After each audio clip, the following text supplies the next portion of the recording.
তো সবার প্রথমে আমরা যে জিনিসটা করব সেটা হচ্ছে যে এখানকার যে নন ইলেকট্রিক্যাল যে পোর্শনটা রয়েছে সেই পোর্শনটাকে আমরা আগে ভালো করে ক্লিন করব। এবার আমরা সাইকেলের যে পিছনের চাকাটা রয়েছে সেটাকে ক্লিন করব। তবে ক্লিন করার সময় আমরা কিন্তু এই রকমভাবে জলটা ঢালবো না। এবার আমরা বানিয়ে নেব এরকম ঠিক একটা সেটআপ থাকে, প্রচুর পরিমাণে এখানে ভিজিয়ে মোটরের মধ্যে দিলে সেক্ষেত্রে কিন্তু মোটরের সমস্যা আসতে পারে। খেয়াল রাখতে হবে যেন এর ভেতরে যেন কোনো মতে জল না চলে যায়।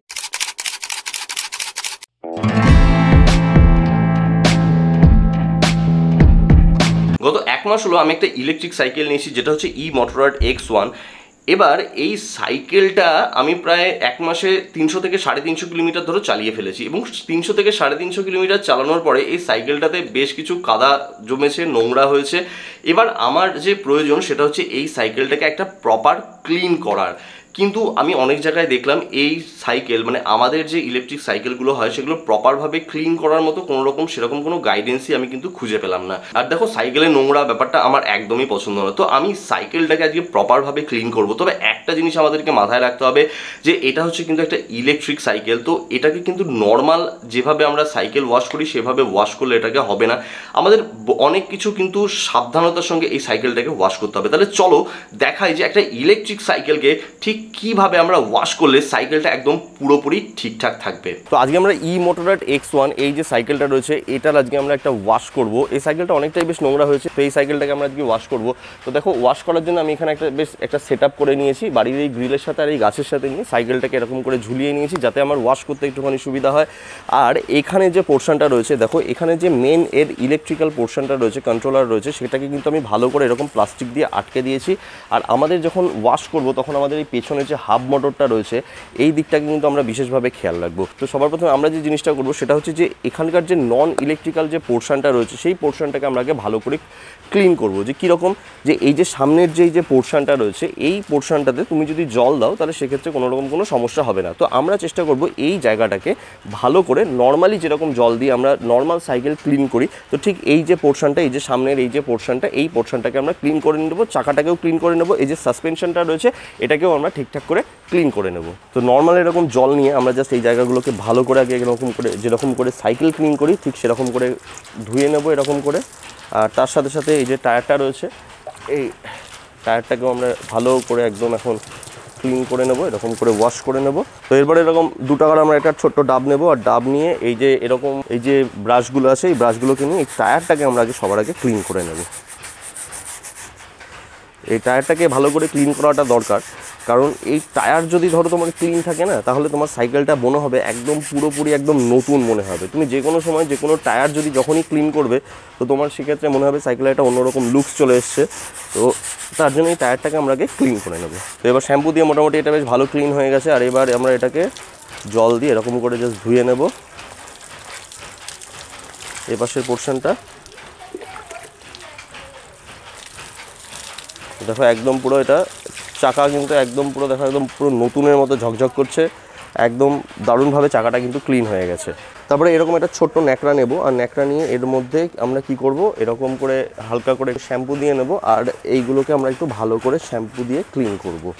এরকম যেরকম এপাশে এরকম ক্লিন করছি দেখতে পাচ্ছ, ঠিক এই রকম যে জায়গাগুলো রয়েছে এই সমস্ত জায়গাগুলোকে আমরা ঠিকঠাক করে একদম পুরোপুরি কিন্তু এটা দিয়ে ক্লিন করব। একটা জিনিস মাথায় রাখতে হবে, এখানে কিন্তু প্রচুর পরিমাণে জল ইউজ করলে হবে না, এটাকে অল্প অল্প করে ক্লিন করতে হবে এবং খুব দেখে শুনে এটাকে ক্লিন করতে হবে।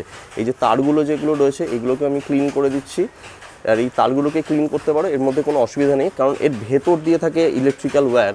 তো সুতরাং সেক্ষেত্রে এগুলোকে ক্লিন করলে তোমার কোনো প্রবলেম হবে না। তবে একটা জিনিস খেয়াল রাখতে হবে যেন এর ভেতরে যেন কোনো মতে জল না চলে যায়, এই জিনিসটা আমরা যথাসম্ভব চেষ্টা করব যে সেই জিনিসটা যেন না হয়। তো এই পাশে হ্যান্ডেল বারটাকেও আমরা কিন্তু এরকম একটা ছোট্ট ন্যাকড়া দিয়ে পুরো জিনিসটাকে আমরা ভালো করে এদিকে ক্লিন করে দিচ্ছি। হ্যাঁ, তো এবার আমরা বানিয়ে নেব এরকম ঠিক একটা সেটআপ। এই যে 1 বোতল জল আছে আর এরকম একটা স্প্রেয়ার, এই স্প্রেয়ারগুলো বাজারে তুমি 20 থেকে 30 টাকার মধ্যে পেয়ে যাবে। আর এটাকে এরকম করে ভালো করে আটকে দিলে দেখো এরকম করে, তো এরকম করে দেখো এরকম করে মিস্ট বেরায়। তো এই হালকা হালকা জল দিয়ে আমাদেরকে বাকি পোর্শনটাকে ক্লিন করতে হবে। আর তার সাথে আমাদের রাখতে হবে একটা পুরো পরিষ্কার ক্লিন ন্যাকড়া। তো এ দেখো এগুলোকে ক্লিন করবো, আর সঙ্গে সঙ্গে আমি কি করব, এগুলোকে মুছতে থাকবো।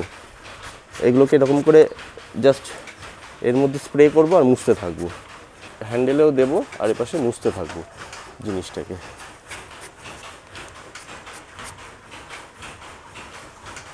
তো এখানে দেখো, এখানে কিন্তু অনেকটাই বেশ নোংরা জমেছে। তো এইগুলোকে আমি কী করবো, এরকম করে হালকা হালকা করে স্প্রে করবো, হালকা হালকা অল্প অল্প করে, যাতে আমাদের এই যে মেন কন্ট্রোলার রয়েছে এই কন্ট্রোলার দিকে যেন না যায়, ঠিক আছে। তো দেখো এরকম করে আমরা এটাকে জল দেবো আর সঙ্গে সঙ্গে আমরা এটাকে কিন্তু ক্লিন করে নেব। তো এবার দেখো, এবার এই যে নিচের যে পোর্শনে, এই পোর্শনে দেখো অনেকটা কাদা টাদা লেগে রয়েছে, এগুলোকে কী করে পরিষ্কার করবো। তো এগুলোকে এরকম করে জাস্ট স্প্রে করতে থাকবো, এই যে এরকম করে ভালো করে স্প্রে করতে থাকবো। তবে খুব সাবধানে আমাদের ইলেকট্রিক্যাল যে সিস্টেমটা রয়েছে সেটাকে বাঁচিয়ে রাখতে হবে। একটুখানি হালকা করে এটাকে ভিজিয়ে দেবো। এই জায়গাটা কিন্তু আমাদের একটা সেন্সার রয়েছে, আমাদেরকে ভীষণ কেয়ারফুল থাকতে হবে এই জায়গাটাকে নিয়ে। দেখো ব্যাস ক্লিন হয়ে গেল একদম, পুরো একদম ফুললি। এই যে নিচের যে টিউবটা রয়েছে এটাও কিন্তু একদম পুরোপুরি আমরা ক্লিন করে ফেললাম। তবে এক্ষেত্রে যদি এখানে বেশি পরিমাণে কাদা লাগে বা বেশি পরিমাণে এখানে নোংরা জমে, তাহলে সেক্ষেত্রে তোমাদেরকে একটুখানি ধীরে ধীরে কিন্তু কাজ করতে হবে, অর্থাৎ অল্প অল্প পোর্শন নিতে হবে এখানে, আর সেই জায়গাগুলোকে ক্লিন করতে হবে, আর তার সাথে সাথে জলটাকেও কিন্তু তার সঙ্গে সঙ্গে মুছে ফেলতে হবে। তো এই সাইডটা দেখো আর এই জায়গাটা দেখো, এখানে কিন্তু বেশ কিছু কাদা এরকম জমে রয়েছে। তো এইগুলোকে আমরা এবার ক্লিন করব। তো দেখো হালকা হালকা করে কিন্তু এখানে দেখো স্প্রে করব। এখানে যে কাদাগুলো রয়েছে কাদাগুলোকে আমরা এখান থেকে সরিয়ে দেওয়ার চেষ্টা করব, এরকম করে স্প্রে করে করে। প্রচুর জল আমরা ইউজ করব না, আর প্রচুর জল ইউজ করাও যাবে না। দেখো এরকম করে কাদাগুলো সরে সরে সরে কিন্তু যাচ্ছে।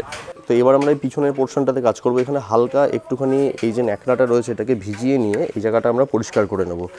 হ্যাঁ, তো ভালো করে এই সমস্ত যে এই মোটরটা রয়েছে এই মোটরটাকে আমরা ঠিকঠাক করে একদম পুরো ক্লিন করে নেব। তবে খেয়াল রাখতে হবে এই যে ন্যাকড়াটা রয়েছে এতে যেন হালকা ভেজা থাকে। প্রচুর পরিমাণে এখানে ভিজিয়ে মোটরের মধ্যে দিলে সেক্ষেত্রে কিন্তু মোটরের সমস্যা আসতে পারে। তো সুতরাং এই সমস্ত জিনিসগুলো, ছোটো ছোটো যে জিনিসগুলো হয় এই জিনিসগুলোতে কিন্তু আমাদের কেয়ারফুল থাকতে হবে। তো মোটরটা এদিকে ক্লিন হয়ে গেছে। তো দেখো এবার আমরা সাইকেলের যে পিছনের চাকাটা রয়েছে সেটাকে ক্লিন করব। তবে ক্লিন করার সময় আমরা কিন্তু এই রকমভাবে জলটা ঢালবো না, হ্যাঁ, কারণ এখানে কি রয়েছে ডিরেক্ট তাহলে মোটরের ওপরে পড়বে। তো আমরা কি করব, আমরা ঠিক এই রকম একটা জায়গা থেকে চাকাটাকে এরকম করে ঘুরিয়ে ঘুরিয়ে আমরা চাকাটাকে ভেজাবো। আমরা সব সময়ের জন্য চেষ্টা করব মোটরের ওপরে যেন জলটা কোনো মতে না পারে, এই চেষ্টাটা কিন্তু আমাদের সব সময়ের জন্য থাকবে। হতে পারে মোটরটা কিছুটা ওয়াটারপ্রুফ রয়েছে, কিন্তু তাও আমরা আমাদের যে সাবধানতাটা রয়েছে সেটা কিন্তু আমরা কিন্তু বজায় রাখবো। তো এবার আমরা এই পিছনে যে চাকাটা রয়েছে এটাকে আমরা ভালো করে এবার ক্লিন করে নেব।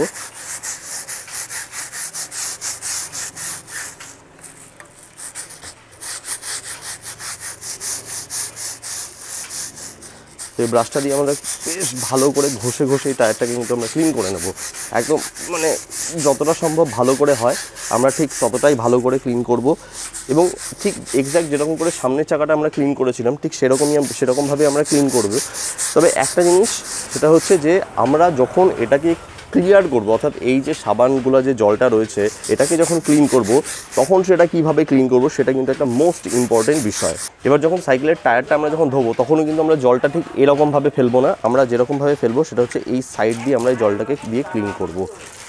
যেরকম তোমাদেরকে বলছিলাম যে আমাদের মোটরটাকে কিন্তু যেভাবেই হোক বাঁচাতে হবে। তো সুতরাং এইভাবে আমরা এটাকে ক্লিন করব যাতে মোটরের ওপর কোনো রকম কোনো জল না পড়ে। আমরা যথাসাধ্য চেষ্টা করব পুরো ইলেকট্রিক্যাল সিস্টেমটাকে কিন্তু আমাদের যে কোনোভাবেই হোক বাঁচিয়ে রাখতে হবে, নাহলে পরবর্তীকালে প্রবলেম আসতে পারে। সার্ভিস সেন্টারে তোমাকে নিয়ে যেতে হতে পারে, কাস্টমার কেয়ারে বারবার করে ফোন করতে হতে পারে জাস্ট এই প্রবলেমগুলোর জন্য। তো এরপরে আমরা চেনটাকে ক্লিন করব। তো চেনটাকে সবার প্রথমে আমি একটুখানি এরকম করে জলে ভিজিয়ে নিচ্ছি। চেনে খুব বেশি ময়লা হয়নি, জাস্ট একটুখানি যদি আমি শ্যাম্পু দিয়ে ওয়াশ করে দিই তাহলে এটা একদম ফুললি ক্লিন হয়ে যাবে। তো আর একটা জিনিস কিন্তু অবশ্যই মাথায় রাখতে হবে, এই যে চেন ক্লিন করার পরে তোমাকে কিন্তু লুব অবশ্যই করতে হবে, ঠিক আছে? না লুব করলে কিন্তু হবে না। তো অলরেডি দেখো চেনটা ঠিক এরকমভাবে ক্লিন করে নেবে, একদম পুরোপুরি জল দিয়ে ভালো করে এরকম করে একদম ফুললি ক্লিন করে নেবে। তো এবার চেনটাকেও কিন্তু আমরা এর ওপর থেকে জল দেবো না, কারণ এখানে দেখো এখানে কিন্তু ইলেকট্রিক্যাল সিস্টেম রয়েছে, যেখানে এই যে মোটরের সাথে যে কানেক্টিং তারটা রয়েছে সেটা কিন্তু এইখান দিয়ে গেছে। তো আমরা চেনটা যেটা ক্লিন করবো সেটা এই নিচ থেকে আমি এটাকে ক্লিন করব যাতে এই তারের মধ্যে কোথাও জল না যায়। ফাইনালি দেখো সাইকেলটা এখানে কত সুন্দর রকম ক্লিন হয়ে গেছে, একদম পুরো ঝকঝক করছে, যেরকম নতুন অবস্থায় নিয়েছিলাম ঠিক সেরকমভাবে। তো এবার ফাইনাল যে কাজটা রয়েছে সেটা হচ্ছে এই যে ব্যাটারিটা রয়েছে এটাকে ইনস্টল করবো সাইকেলে, আর দেখবো যে ঠিকঠাকভাবে কাজ করছে কিনা। তো এবার যে ব্যাটারিটা আছে সেটাকে এবার ইনস্টল করে নেবো। এইবার হলো ব্যাটারিটা পুরোপুরি ইনস্টল, লক হয়ে গেল। এবার আমরা দেবো ইগনিশন। তো এবার দেখি ইগনিশনটা দিই। তো অলরেডি ইগনিশন চলে এসছে, এবার জাস্ট পাওয়ার দেবো। বাহ, এখন দেখতে পাচ্ছ যে দারুণ সুন্দর কিন্তু অলরেডি কাজ করছে। সাইকেলটা ওয়াশের পরেও কিন্তু দারুণ সুন্দরভাবে পুরো সাইকেল কিন্তু কাজ করছে। তো তোমরা যদি ঠিক এরকম করেই সাইকেলটাকে ওয়াশ করো তাহলে কিন্তু তোমাদের সাইকেলটা একদম ক্লিন থাকবে, পরিষ্কার থাকবে এবং সাইকেল কিন্তু দীর্ঘদিন ধরে ঠিক থাকবে এবং তুমি ইলেকট্রিক সাইকেল ঠিক এইভাবে কিন্তু একদম প্রপারলি ক্লিন করে নিতে পারো। তো এবার তুমি যখন একটা ইলেকট্রিক সাইকেল ওয়াশ করছো তোমাকে কিন্তু বেশ কিছু জিনিস মাথায় রাখতে হবে। এক নম্বর কথা, তুমি এই ইলেকট্রিক সাইকেলটাকে কোনো রকম প্রেশার ওয়াশে কিন্তু সাইকেলটাকে ওয়াশ করতে পারবে না। আমি রেকমেন্ড করব এই সাইকেলটাকে একদমই ফোম ওয়াশ না করার, তাহলে সেক্ষেত্রে সাইকেলে কিন্তু অনেক রকম প্রবলেম আসতে পারে। সাইকেলের যে ইলেকট্রিক্যাল সিস্টেম রয়েছে সেই সিস্টেমটা পুরোপুরি ড্যামেজ হয়ে যেতে পারে। তোমার সাইকেল যখন অল্প অল্প করে নোংরা হবে তো তখনই সেই জিনিসটাকে তুমি ক্লিন করে নাও, তাহলে সেক্ষেত্রে কিন্তু তোমার পক্ষে সেই জিনিসটাকে মেনটেন করা অনেক বেশি সুবিধা হবে। মনে করো তোমার সাইকেলে অনেক বেশি এখন কাদা জমে রয়েছে, অনেক বেশি নোংরা জমে রয়েছে, তো আমি বলবো পার্ট বাই পার্ট ধীরে সুস্থে সাইকেলটাকে ক্লিন করো, তোমার সাইকেলে কোথাও বিন্দুমাত্র ক্ষতি হবে না। তো আমি যে প্রসেসটা দেখালাম সেটা কিন্তু সমস্ত রকম ইলেকট্রিক্যাল সাইকেলের ক্ষেত্রে প্রযোজ্য, শুধুমাত্র যে ই মোটরড সাইকেলের ক্ষেত্রে প্রযোজ্য সেটা নয়, যে কোনো রকম ইলেকট্রিক্যাল সাইকেল হতে পারে। তো সেগুলোর ক্ষেত্রে তুমি কিন্তু এই প্রসেসটা ইউজ করতে পারো। আর তাহলে বাকি ভিডিওটা কেমন লাগলো আমাকে কমেন্ট করে অবশ্যই বলো। যদি ভালো লেগে থাকে তাহলে লাইক করে দিও, যদি চ্যানেলে নতুন হয়ে থাকে তাহলে অবশ্যই সাবস্ক্রাইব করে দিও কিন্তু চ্যানেলের বাকি ভিডিওগুলো দেখে। আর যদি ভাই কোনো রকম কোয়ারি থেকে থাকে আমাকে ইনস্টাগ্রামে অবশ্যই মেসেজ করে দিও। তাহলে ভিডিও আজকের জন্য এখানে শেষ। This the Bengal rider, take it easy. মাঝে মাঝে তবু দেখা পা